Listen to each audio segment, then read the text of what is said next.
My name is Giovanni Balderas. I grew up here in Oak Cliff, born and raised. Here's the thing. My decision to run again is based on the inequities and hardships and lack of representation of our district. We know that because we see it daily when we drive from home, stuck in commute. We see that in our lack of board representation on our commissions and our boards at City Hall. But I'll sum it up this way, my decision to run. So I typically get asked to go talk before high school students, and I talk about my art practice, and then I always emphasize the importance of voting. So this one particular day at Molina High School, I gave my art talk, and then after I was finished, this young Latino 18-year-old stood up and he said, thanks for coming out, Giovanni. I really appreciate it. But let me get something straight. You want me to go vote for someone who doesn't look like me, who doesn't know the struggles that my family goes through? And it just blew me away, because here I thought I was kicking knowledge to this young man. But what he was saying, he didn't see himself reflected in this process. And that's when I knew I had to run, so I could prove to our community that a regular person can run. Because I'm not rich, I don't come from a political dynasty. I'm just someone who grew up in this neighborhood and who loves it. And I know that changes are coming, and we have to be at the forefront, always fighting for our right to be here. Today, I'm close to hitting 1,000 doors, and that's why I gotta go run out real quick, because I can stay longer. But it's important to go into those communities that have been forgotten about, and that's what we've been doing. 2015 and 2017, our key precincts have already been surpassed by this 2015 and 2017 elections. So that means our people are coming out and voting. And the thing is, we run a grassroots campaign. We're not funded by developers, special interest groups, corporate PACs. We're funded by people's money. So today, we're going to go out there, we're going to pull people from their homes and make them believe that this city can work for them. So I thank y'all for y'all's time. I appreciate it. Thank you. Anybody have any questions? He's going to go out there and knock on doors. Do you have any questions for Giovanni? All right. Thank you very much. All right. How many of you remember your prom? Your prom night. All right. How many of you remember graduation night? Okay. High school graduation. Now, Brian, I forgot to introduce Brian Para, Grand Prairie DISD trustee and LULAC district directors in the house. And I'm not sure, but I think Brian is the youngest trustee ever elected to Grand Prairie ISD. David. It was David? Okay. Second youngest. All right. So with us today, because it is the end of the school year, and it's been a tough one because of COVID and remote learning and all that. We have with us a very special guest. His name is Gustavo Castillo. He is a valedictorian of Molina High School. So he is graduating as the valedictorian of Molina High School. He is also going to be graduating with an associate college degree from Mountain View College at the same time he gets his high school graduation degree. Okay?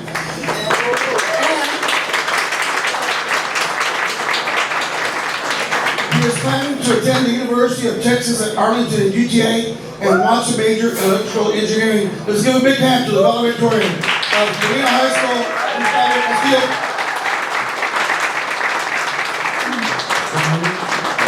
My name is Gustavo Castillo. I'm very proud to be here. I was born here in Oak Cliff. I started in Salazar, or Arturo Salazar Elementary School, and then I moved on to Soccer Middle School, and then now I'm here at Molina, and I'm very proud to say that I'm the valedictorian. I think the greatest achievement I've made so far is joining Molina BTEC, the early college program, because it's given me so many opportunities to take 23 college courses, and it's allowed me to open more opportunities in my life. So in this coming summer, I'm going to be having an internship for IBM, and I know that wouldn't have happened if it wasn't for this program. And I'm happy that this can happen to me because of you know, I've had some struggles in my life. You know, here my parents, they come from Mexico, but Introduce. they made. This is my father, Pedro Castillo.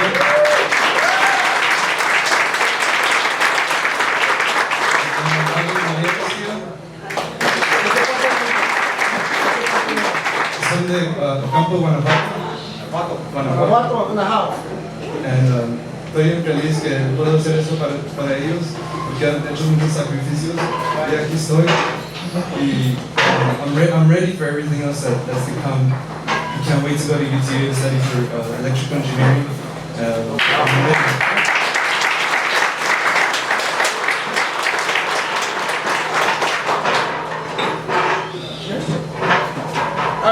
So as a token of our appreciation, LULAC 102 wants to donate a $1,000 scholarship to your.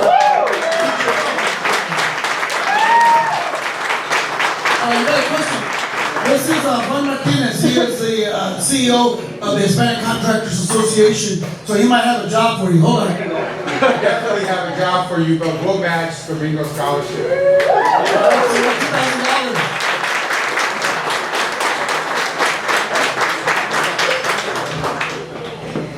All right.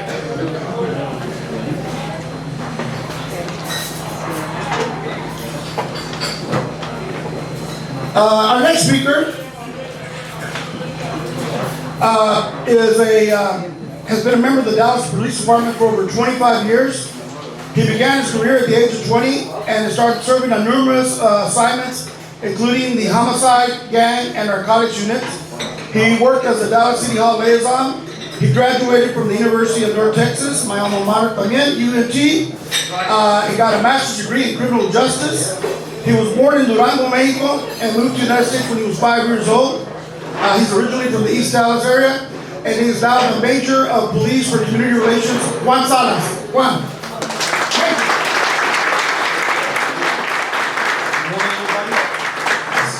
Primeramente, I want to thank everybody, especially LULAC and all the board members. I'm pretty sure that the reason I'm here right now is because you guys paved the road for me being up here. Yes, I am from Durango. Congratulations, valedictorian. 1994, I see one of my classmates here, Diana. We graduated from the business magnet.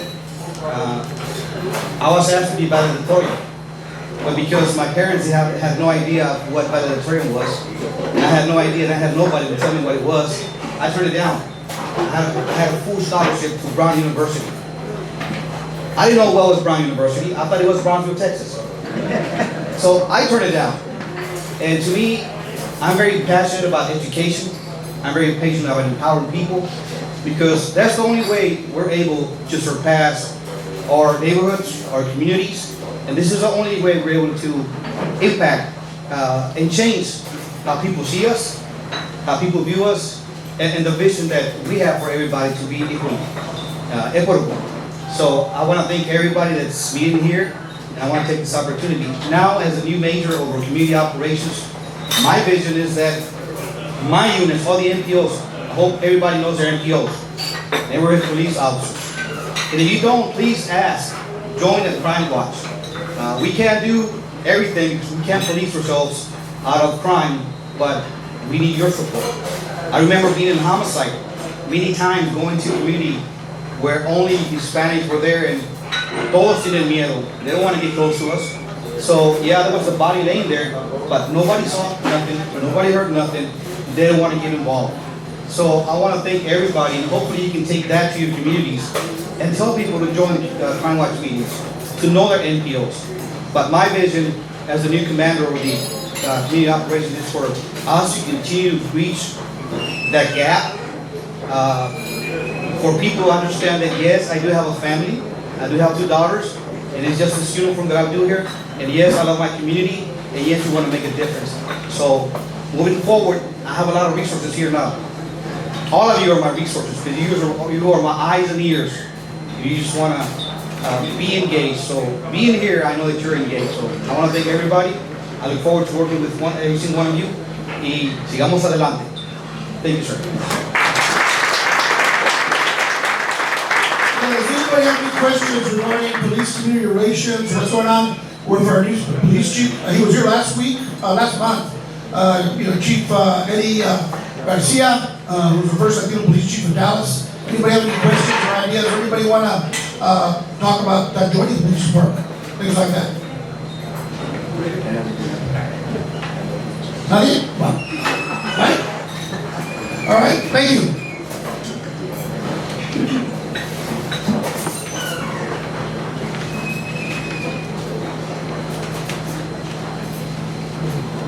Our next speaker serves as the Executive Vice Chancellor for the Dallas County Community College District. He has served in most of the community colleges. He joined Dallas College in 2005 and has oversight over strategic initiatives, government relations, finance, and facilities.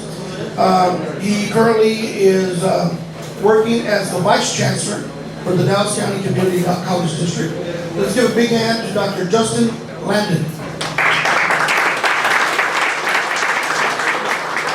Thank you, sir. Well, it's a pleasure to be here with you today. I've always heard the legend of this breakfast, so it's good to get to participate here directly. Again, I'm Justin London. I serve as Executive Vice Chancellor at Dallas College. I see many familiar faces and friends that I've worked with through the years at Dallas College and in my previous life before I joined the college as well. So again, it's a privilege to be here. And I'm glad I don't have to follow Dr. Hinojosa. I've had to do that many times, and he sets the bar pretty high. So I'm glad I've got the mic first. And he will talk a little bit about our partnership together, and I'll mention a few of those things, and then he'll probably get into it deeper. But I think we can all agree that really the rock star of the day is Gustavo. He really represents why we do what we do at Dallas College, why we have partnered so closely with DISD. Domingo, Renee, Hector, John, we're all going to be working for Gustavo one day. Because this guy's a rock star and he represents the best in all of us. So let me start by talking a little bit about that partnership with DISD. We have really focused on smoothing out the pipeline and the difference between high school and college. So a young man like Gustavo can graduate high school and have 2 years of college for free, by the way, when he leaves high school. So getting education into the forefront at an early age so students can see the value and the benefit of it. And so, I won't bore you with stats, but I'll tell you, in 2014, we had about 12,000 students, high school students in 5 high schools that were working on college programs. So you fast forward to now, we are in 77 high schools with 29,000 students doing what Gustavo is doing. So it has been a rapid expansion, and really it is because of the leadership of Dr. Hinojosa and our Chancellor, Dr. Joe May, that decided this was important and that we needed to do it. And also our 2 boards of trustees that saw the importance of investing in these type programs. And we're seeing them make a difference with more kids getting credentials every day to prepare them to transfer to a university like Gustavo's doing, or to have some credentials and skills to go straight into the workforce. So again, I'm sure Dr. Hinojosa will talk a little bit more about that partnership. But what I can tell you is, it is more than just a partnership. Our teams at DISD and Dallas College are together every week. We have blurred the lines because it's not their student or my student, it's our student. And so we are focusing deeply on supporting those students to and through and beyond. The other thing that, I could talk a lot about that transformation, but I'll move quickly to talk about the transformation of the Dallas County Community College District into now Dallas College and what that means. So that means we were 7 independently accredited colleges before, and now we're 1 college. And so I can tell you that's been a journey. We didn't go through that we didn't get to that decision point overnight, and this transition isn't happening overnight. But what I can tell you is that we have been focused on being in what I call the barrier busting business the last few years. of really trying to identify what are those things that get in the way of students, not just what we offer in the classroom, but the wraparound support services. So I can tell you that's why we have invested and done some things like free DART passes for students. Because if you don't have reliable transportation, then you're not going to be able to get to class. So we want to remove that barrier. We know that we have students that have hunger needs. And so if your stomach's growling, it's kind of hard to think about taking that test. So that's why we worked with the North Texas Food Bank to ensure that all of our primary campuses were on their food truck routes. And we actually sponsored a new truck with the food bank and put food pantries at each of our primary campuses as well. That's why we've done things like the Dallas County Promise, which I hope you are all familiar with. How many of you heard of the Dallas County Promise before? That's great. Well, we need more hands so you can share the message that the Dallas County Promise basically will allow you to go no cost to Dallas College. And so more students need to understand that opportunity exists. And that's one of the reasons we created that, is that if finances are a barrier, we want to remove that barrier. Another barrier that we focused on are the cost of textbooks. Sometimes a chemistry book could cost more than our tuition actually is. So we instituted what we call the Include Ed program, which included textbooks in your tuition cost. So that means a couple things. One is that on day one, first day of class, students have their books. Clearly, students are more prepared if they have their books at the very beginning of their course. And we know students were having to make the decision between paying the electric bill or buying that book. And so even with embedding the cost of the textbooks within tuition saves students about $27 million a year. So we've removed that barrier of the cost of textbooks, which leads me to the transformation into one college. We also found that our structure itself was a barrier for students. Our accrediting body has a rule that says 25% of your coursework had to come from one college. And we have thousands of students that were attending one of our 7 colleges and still do, because they may work close to Cedar Valley or live close to one of the northern campuses or vice versa. But that 25% rule meant that we had thousands of students who had earned enough courses, but they didn't meet that rule to be able to get their credential. So we decided to tackle the barrier of the structure, which is no easy thing. We've only been Dallas College since last July, when our accreditor granted us that, gave us a thumbs up on that. So, that means that students can take part in programs wherever at any of the 7 and not get stuck into that structure barrier with our accreditors. So we have been focused on those barriers and continue to do so. But this transformation has not always been easy. So I'll mention a couple of things around that. Is that when you consolidate a large institution, that means you have some duplication of efforts. We had 7 of everything and sometimes more than that. And so it has caused us to be able to streamline some things.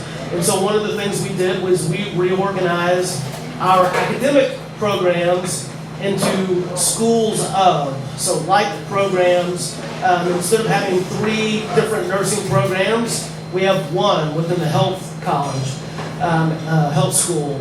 So we've reorganized those things. We've reorganized our workforce programs. We've reorganized student success, because that was another thing, is that the student experience was vastly different from campus to campus. And so we want to have a common experience for students, elevate that experience for students. And so we reorganized around that. Dr. Beatrice Joseph, who some of you may be familiar with, who has served as the president of Mountain View College, is now our vice chancellor of student success. She's kind of still wearing 2 hats right now, also serving as the president of Mountain View while we're undergoing a search for a new president there. But she is charged with helping to improve the student experience. And so we're working on that journey and that transformation all along the way. Another thing that came out of this transformation is, it provided an opportunity as we restructured things to put new people in new roles, like Dr. Joseph. And so I can tell you, our leadership team is much more diverse than what it was before. We have doubled the number of Hispanics in our leadership team and increased African American and Asian representation within the leadership team. And then our overall workforce, we're only about a third of the way through the transformation, but we've doubled the number of Hispanics that are in roles. And part of that transformation that is difficult is because of that duplication of efforts means that we've had to reduce positions, we've had to reduce roles in the consolidation. So our board undertook an effort to provide a generous severance for folks, but we have a graying workforce. Many of our faculty are older, many of them are Caucasian, and so I say all of that, it's providing an opportunity that we've not had before to really rethink the representation in our classrooms. So, I could go on and talk about the transformation in greater detail, but one thing that I'll also mention is that under the leadership of our former board chair, Deanna Flores, and our current board chair, Monica Glitter Bravo, they really put a focus on diversity, equity, and inclusion, created a new board around that, new board committee around that, and we've created a new Office of Social Responsibility.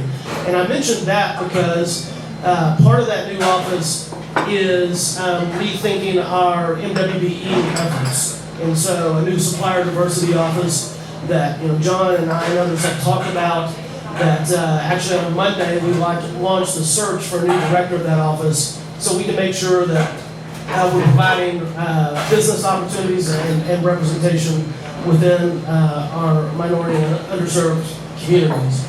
And then finally, I'll just wrap up and mention COVID. Obviously, we've done this transformation through a period of time where we've been in the pandemic, which has provided certainly unique challenges. But the other thing that we know is that we have lost students in this journey because of COVID. Many of those students are students of color, and so we are working doubly hard to try to get them back in our doors. It's not about our enrollment. We're fine with enrollment, but what it's about is that individual and making sure that they get the opportunity to pursue whatever they want to pursue, like Gustavo, with their educational dreams, and get them prepared for the workforce. So we need your help in that, and whatever we need to be doing to ensure that we're getting to those students. So with that, I could go on and on, but I'll be happy to take any questions you may have. Well, first of all, I want to compliment the Dallas Community Colleges, now the Dallas Colleges, for the great work in the last few years in terms of the numbers. In terms of numbers of our Latino kids that are going to all your colleges, and also the association and affiliation with the Dallas Public Schools, and doing a double credit as the young man Castillo is graduating with an AA in Applied Sciences and going straight to UCA. Now, my question to you, John, is with our school system being 72%, the city of Dallas being 46%, I don't think we have any Latino presidents in the 7 colleges that we have in Dallas. And I guess at one time we had Jose Alames. Dr. Alames did a great job at Central. We also had Dr. Garza, and we had also Dr. Joseph at Mountain View. And so we're underrepresented to anybody that looks at the public, at any public institution, particularly community colleges, where we want our children to aspire to also someday be the president of that college. So I guess that's my question to you. What are we doing now to make sure that we're reflected also at the highest level of the community college district? Yes, sir. No, I appreciate your question and appreciate your commitment to that. You're right. We had Dr. Thomas at El Centro, and he retired, and so there is a new president there, Dr. Brad Williams. And Dr. Joseph is still kind of wearing two hats in her vice chancellor role and her role as president of Mountview. But we are in a search, and what I can tell you is that we have had some diverse candidates that we've looked at with that role, but we haven't found the right one. So we continue to look for the right president there. But as also mentioned, we've expanded our leadership team even beyond the presidents. That has increased the representation amongst the leadership team, and I can tell you, Hector, we have a real commitment to doing that. Thanks, sir. John.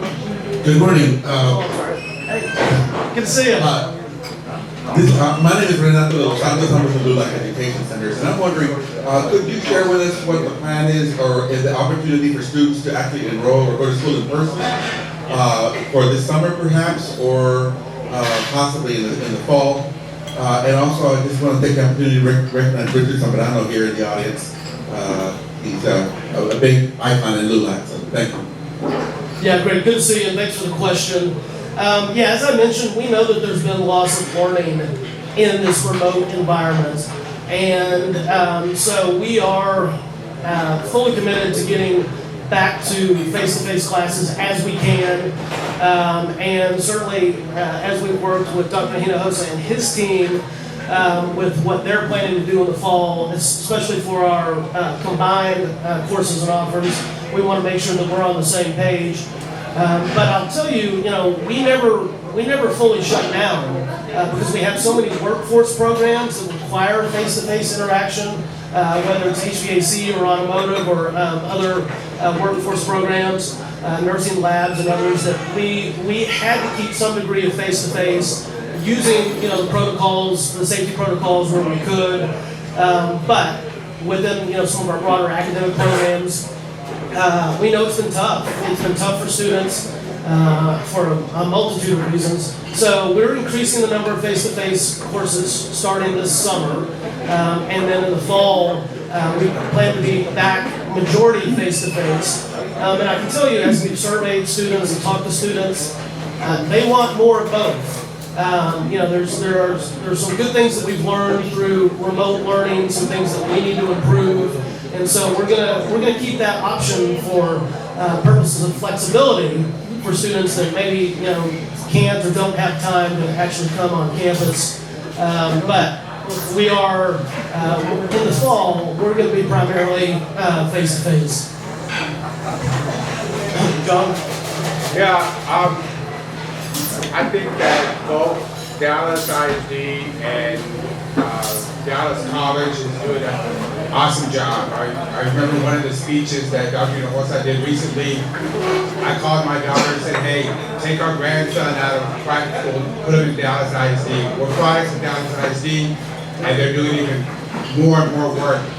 I do want to change the vocabulary though. Yesterday, we had a coffee with the CEO of Parkland. And one of the things that they stressed is that they have a high Hispanic population, but they don't self-pay.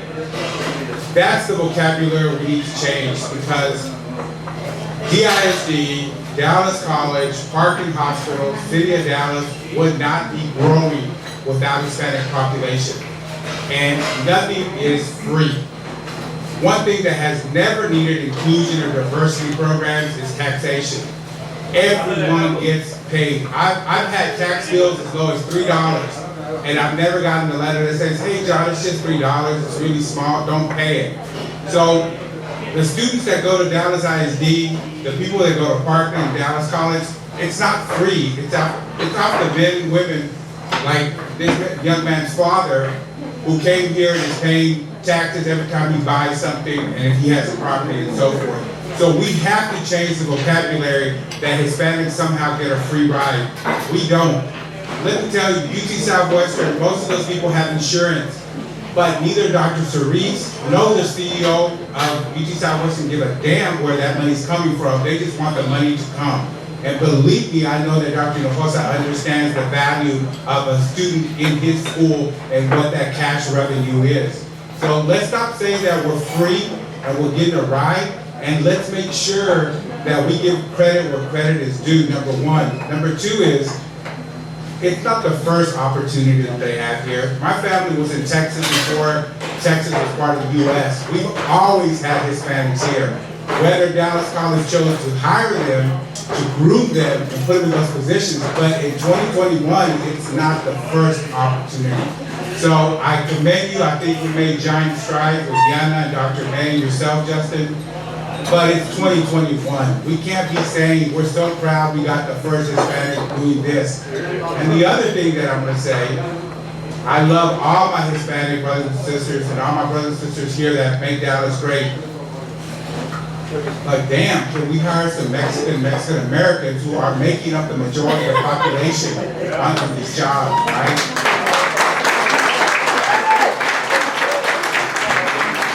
No, John, I hear you, and I appreciate your comments. And clearly, we've had, direct conversations, and look forward for those to continue. So thanks. Appreciate that. Yes, sir. Thank you for being here. I work in education. I spent 7 years actually working with students going from Dallas ISD, going to Dallas College. And I'm curious, actually I have a question for both you and Dr. Elsa when you get up. But this one is, I know there was a parent promise part of Dallas Promise, and I'm curious if that is still a program that's in effect, because I don't hear very much advertisement of that. Yeah, no, I appreciate it. The question was about the parent promise. You heard me reference the Dallas County promise that removes the burden of finances from students. Part of that is through private dollars that are raised to scholarship those students. But one of the things that we found once we launched that was that with so many first-generation students that were taking advantage of it, that parents also saw the need of going back and getting an education. And so we created the Parent Promise so that parents could participate at long time as the same time as their students. And so the Parent Promise, we did our initial kind of small launch. We continue to support and increase that, and we do plan to grow the Parent Promise. But it is a great way for multi-generational families to be able to take part of the Promise program. So yeah, thanks for the question. Yes, sir. You mentioned that we had lost a number of students in the program.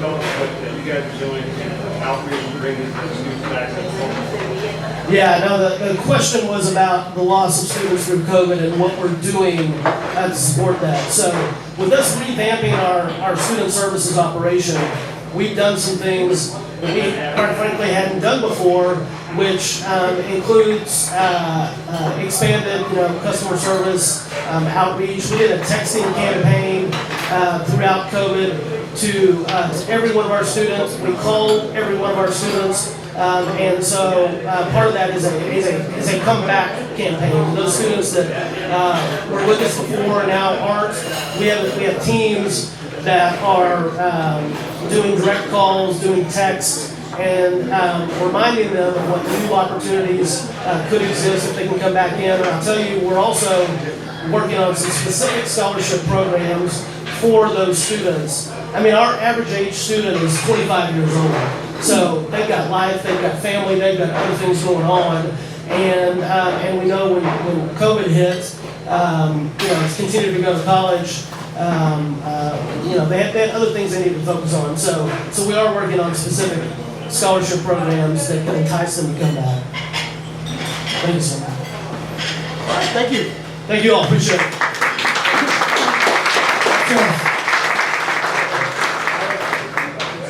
All right, it's like I said, continue the education part of this program. When I asked y'all about, graduation, prom, maybe you have a son or daughter, grandkid that's going through that right now. The person in charge of that for the Dallas Independent School District is here with us. Before becoming the superintendent of the DISD, he was superintendent in 6 other school districts, including Cobb County School District and suburban Atlanta, Georgia, which is one of the country's also large school districts. He was recognized as 2002 Superintendent of the Year by the Texas Association of School Boards, the Superintendent of the Year by the University of Texas Austin in 2005. He has been honored as a distinguished alumnus of the College of Education of Texas Tech and the Outstanding Latino Educator by the Association of Latino Administrators and Superintendents. In 2019, D Magazine named Dr. Hinojosa the best public official in Dallas County. So let's give a big hand to Dr. Michael Hinojosa, Superintendent, DRC.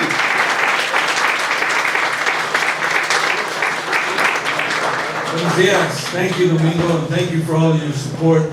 And this is one of my favorite restaurants. This was my dad's favorite restaurant. El Ranchito used to sit right here whenever he could get away from the house or get away from the church. But thank you because this brings back some great memories. And so I want to do is I want to talk about the past, the present, and the future. And I'll run through this real quick, and then I'll take care of your questions. In the past, I'm proud to be an immigrant. I grew up right here in this community.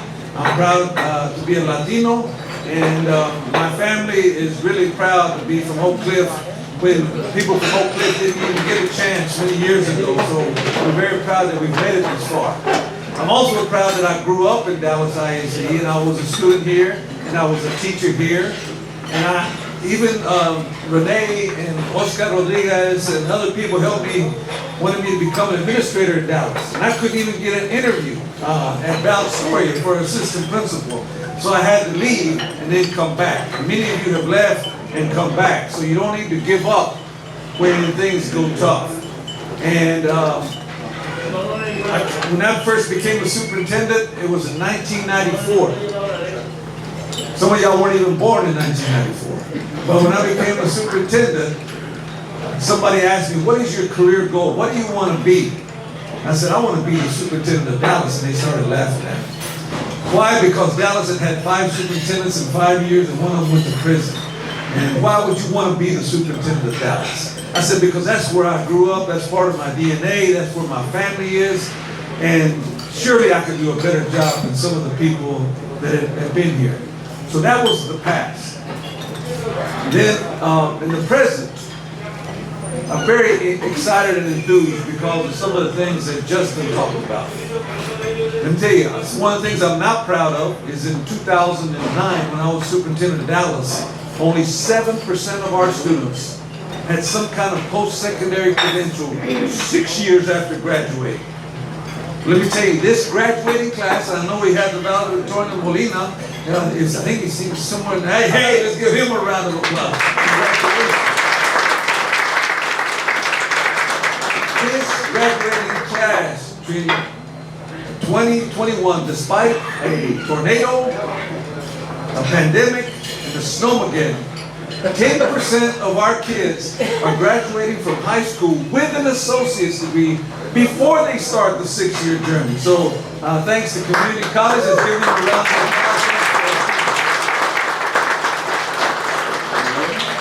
So Richard, all those hard work and the batallas and everything that we had to go through to get here is really starting to pay off. Let me also tell you something else that was a struggle when I got hired in 2005, my first time. And I got to keep up, it's a 1.0 and 2.0 because it's been 2 different times. But when I got hired the first time, we had 1,300 classrooms that did not have certified bilingual teachers. And if it hadn't been for this group, the community, and God rest his soul, Joe May, going on CNN, creating all kinds of havoc, we wouldn't have been able to implement our dual language program. Let me tell you, 15 years later, 16 years later, let me tell you what the results are. We had to go to, and Hector used to help us, go to Puerto Rico, to Spain, to Mexico to get teachers. Now all we have to do is go to Oak Cliff and Pleasant Grove because now we've got teacher development programs with a lot of Latinos at Sunset, at Samuel, at Lincoln, at Bryan Adams, at W.T. White. And so now we're growing our own kids who know our culture, know our community, and those are the ones that are becoming our educators. And of course we have our outstanding Adams principal here, and she's been in this community for a long time, and now she's doing a great job at Adams. So that's a lot of progress that we've made. And I'm also proud that our partnership with Community College, with Dallas College, has brought us 83 industry partners and Renee is the co-chair of that council. And so I'm very proud of P-Tech. In fact, at Adamson High School, I had to go, Israel Cordero and I had to go beg American Airlines, had to go 3 times, beg them to even consider us. Let me tell you what they're doing now. 6 years later, American Airlines has given 30 internships to Adamson students, and they made IBM, their partner, give another 30 internships to Adamson students. And so they've really come through and helped us a lot, and they're helping our kids get opportunities. And as proud as I am of P-Tech, there's another program that you guys don't know that much about, but you supported in the bond program. And we're going to spend $250 million, one at the Old Walnut Hill, a bunch in either Lincoln or in Pleasant Grove, a bunch at Adamson, and then a bunch here at what we used to call Village Fair. And these are called career institutes. Let me tell you what career institutes are. Well, first of all, for our kids that are in international baccalaureate or advanced placement, they're going to go to college in spite of us. Because of Dallas College and Joe May and Diana, we now have a second quarter, and that's called the P-Tech. And those kids are getting their associate's degree when they're still in high school. But then I always worry about the other students, the ones that aren't. The kids, the only criticism we got about P-Tech is the other kids said, what about us? And so we had to come up with something for those students. And let me tell you what that is. That's called Career Institutes. And you don't know a lot about it right now because we only have freshmen and sophomores in Career Institutes. And we're going to have this at every high school in Dallas. Every high school. Then next year, there'll be freshmen, sophomores, and juniors. And in 2 years, these kids will be graduating. So what are they learning? Well, freshman year, they take principles of construction or principles of technology. Everybody that's in this program takes this, and this is half of our kids. Then we start teaching them about construction management. And so what we want them to do is get jobs that have high wages so they can buy a house in Oak Cliff. And once they buy a house in Oak Cliff, they're going to demand a Starbucks, they're going to demand a grocery store, they're going to demand health care, because they're going to have a disposable income. So what kind of jobs are we talking about? We're training these kids in cybersecurity. We're training these kids in mechatronics. Eddie Bernice Johnson contacted me and said that they have all old people like me and Domingo that are in their aviation program. And she said, we need to start building some young people in there. So she made the FAA come meet with my team. And so we have created an aviation pathway at these schools. We're now teaching kids at Village Fair how to be pilots and everything in that system. And our instructor at Village Fair is a Latino who graduated from Townview. And he went off and started doing stuff, and he was doing drones. So the FAA gave us simulators so we could teach our kids how to be pilots and teach us the whole aviation industry. And I was actually in that simulator. I almost crashed the plane and made me get off. But he is teaching, so we have a Latino in Oak Cliff teaching our kids how to become pilots. We have an African-American guy who was the flight instructor for Delta pilots who's doing the one in the north. And so we're going to have this spread out all over town. This is now a reality. So our students can come out with stackable credentials in mechatronics, in construction management, in HVAC, in jobs where you can make a decent wage for the rest of your career. So that's why I'm very excited. And then let me talk about the future. You know, a lot of people are struggling, and we're struggling a little bit through the pandemic. And I'm so proud of our teachers and so proud of our people and our students. And you know, for 26 years I've gone to schools every Wednesday. And this year I hesitated because I didn't want to spread the virus. Because we didn't know what we didn't know. Finally I got tired of it. I said, I'm going. And when I started going to schools, what I discovered, the epiphany I had, is that our kids are better off in person than being at home. But I was very proud of the teachers that were walking around with a laptop, teaching the kids on Zoom, and then they're trying to teach the kids in the room at the same time. But I said, regardless of how hard that is, we need to get our kids back. And so we've done everything to try to do that, and we fell behind. We made a lot of progress in Dallas academically. We got to make more progress going forward for them. So the reason I'm excited about the future is that a lot of people are worried because we went through an awful 4 years in DC, and we went through this pandemic, and everybody was kind of distraught, and the anti-immigrant push that was around all the time really made people be concerned. But now I think we've gone through the worst of that. Now we're on the other side. And let me tell you, Dallas ISD is going to be in good shape. First of all, I hired a Latina as my deputy superintendent, Susana Cordova. I think you met her. She's outstanding. I don't get to pick the next superintendent. The board does. But I'm going to give them someone that is going to be very hard for them to say no. And she is dynamic, and she's a lot younger than me. I'm a 64-year-old vato from the hood, from Oak Cliff. And so she's got a lot more space, and I don't know how much longer. I did order a pine box for my conference room, so when I get tired, I'm just going to jump in. But I'm excited about her leadership, and if the board picks her to be my replacement, that would be great, because we got to keep all this stuff going. And she's not going to have to worry about the money, because we got $3.4 billion in the bond program that you supported, that we're going to do an extreme makeover of the entire city, of all of the schools. I got a lot of heat about South Oak Cliff. If you haven't been to South Oak Cliff, I want you to walk through there. It is incredible. I've been through Carter. Of course, we got the new Adamson. We're going to take the old Adamson and turn it into a complement to Booker T. Right here in North Oak Cliff, we're going to have a digital and creative arts high school right there, right next to Adamson at the old Adamson. Right now, we got a big construction program going on at Sunset at North Dallas. And so we're going to make over all of the schools in Dallas at some point. And we've got money for the next 10 years to keep this going, no matter what happens to the economy. Let me also tell you this. The low point in my career was in 2008, when I had to lay off 1,000 teachers in October. No money was missing, no money was stolen. We just didn't keep up with the money with the positions. We rehired 600 of those teachers, so we got out of that mess. The board let me stay here. We got out of that mess. At that time, we had $31 million in reserve, and we were going to go, because we have a $1.6 billion budget, we weren't going to make it if I didn't do that. Today, we have $700 million in reserve. So we've got money for all these things for the next several years. Then on top of that, because of, and y'all don't realize the little things that are huge.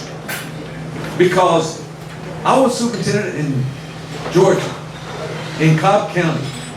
That's the home of Bob Barr and Newt Gingrich. And that district flipped, and they voted for 2 Democratic senators.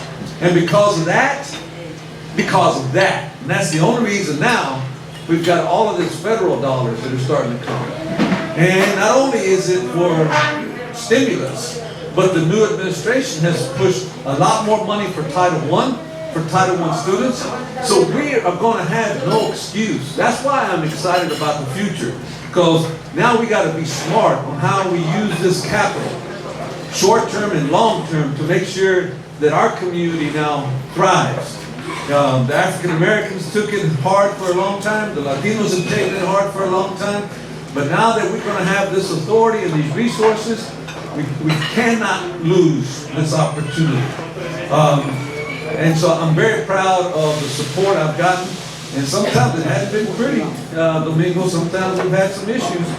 But in the end, we were all focused on the right stuff. And now, Latinos in Dallas get to prosper. Let me finish with this.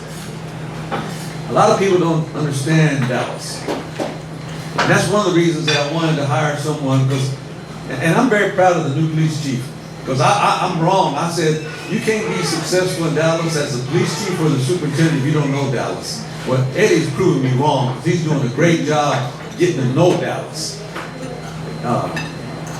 And that's one of the reasons I brought Susana in, is so she can get to know Dallas, because Dallas can be hazardous to your career if you're not ready for it. But I'm now very confident that she will see that path. But Dallas has always been a tale of two cities. You know, see the beautiful buildings and all the prosperous, and we have more Fortune 100 companies than any per capita than any city in America. And they're very prosperous, but we weren't prosperous. But it is now starting to change.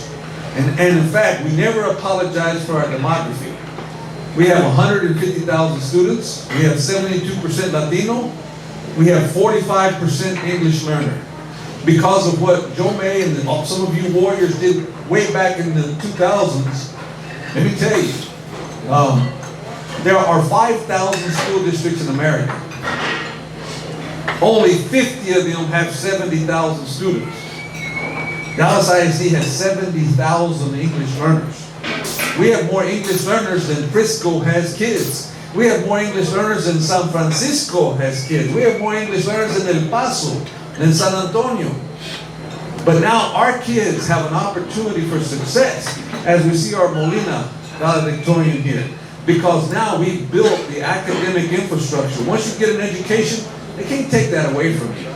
They can never take that away from you. And so it's been hard, it's been rough, but we got a lot to be proud of. And now we have the opportunity to prosper.